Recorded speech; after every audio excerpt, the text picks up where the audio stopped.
సతీదేవి కిరీటం పడిన ప్రాంతం. ఆ దేశ రాజధాని ఢాకేశ్వరి దేవి పేరు మీదుగా ఏర్పడిన నగరం. అఖండ భారతదేశం నుంచి విడిపడి అనంతరం పాకిస్తాన్ నుంచి స్వాతంత్ర్యం పొందిన దేశం బంగ్లాదేశ్.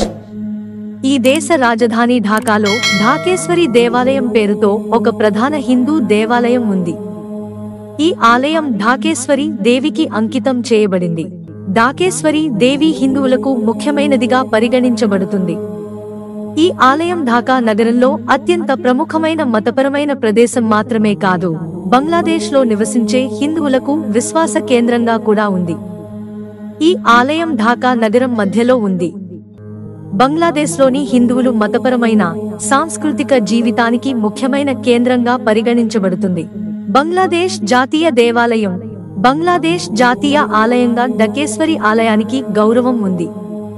అంతేకాదు, మరొక ఆసక్తికరమైన వాస్తవం ఏమిటంటే బంగ్లాదేశ్ ముస్లిం జనాభా మెజారిటీగా ఉన్న దేశం. ఆ దేశ రాజ్యాంగం ఇస్లాంను రాష్ట్ర మతంగా పరిగణిస్తుంది. 2022 జాతీయ జనాభా లెక్కల ప్రకారం బంగ్లాదేశ్ జనాభాలో కేవలం 8% మాత్రమే హిందువులు. అయితే ఢాకేశ్వరి ఆలయం దేశ సాంస్కృతిక వారసత్వంలో ముఖ్యమైన భాగంగా పరిగణించబడుతుంది. ఈ దేవాలయం పవిత్ర శక్తిపీఠం కూడా. ఢాకాలో ఉన్న మా ఢాకేశ్వరి ఆలయం 51 శక్తిపీఠాలలో ఒకటి. ఈ ఆలయం శక్తిపీఠంలోని అమ్మవారి ముందు 4 శివాలయాలు స్థాపించారు.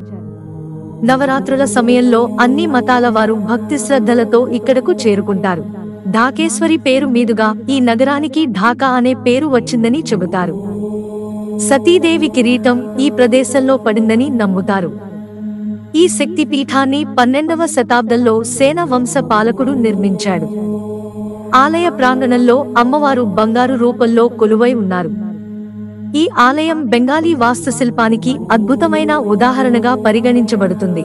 ఢాకేశ్వరి దేవి పేరుతో బంగ్లాదేశ్ రాజధాని ఢాకా, ఢాకేశ్వరి ఆలయం బంగ్లాదేశ్ రాజధాని ఢాకా. ఇక్కడ ఉన్న ప్రధాన ఆలయం బంగ్లాదేశ్లోని అతిపెద్ద హిందూ దేవాలయంగా పరిగణించబడుతుంది. ఇక్కడ ఢాకేశ్వరి దేవిని పూజిస్తారు. ఢాకేశ్వరి దేవిని దుర్గామాత అవతారంగా భావిస్తారు.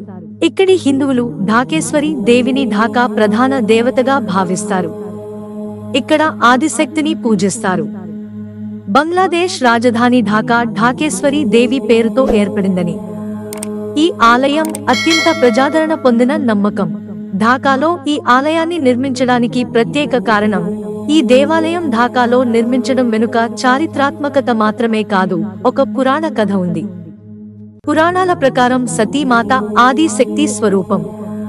తల్లి సతీదేవిని శివుని వివాహం చేసుకున్నాడు. అయితే సతీదేవి తండ్రి దక్షుడికి ఇష్టం లేదు. ఒకసారి దక్షుడు ఒక పెద్ద యాగం చేస్తూ శివుడు సతీదేవిని తల్లి తప్ప మిగతా దేవతలను ఆహ్వానించాడు. తన తండ్రి యాగానికి రమ్మనమని ఆహ్వానం పంపకపోయినా సతీదేవి యాగశాలకు వెళ్ళింది. అక్కడ దక్షుడు దేవతలందరి ముందు శివుని గురించి అవమానకరంగా మాటలు అన్నాడు. సతీదేవి తన తండ్రి భర్తకు చేసిన అవమానాన్ని తట్టుకోలేక అదే యాగంలోని అగ్నిలో దూకి ఆత్మాహుతి చేసుకుంది. ఈ విషయం తెలిసిన శివుడు ఆగ్రహంతో తన భార్య సతీదేవి దేహాన్ని తన భుజం మీద వేసుకుని తాండవ నృత్యం చేయడం ప్రారంభించాడు.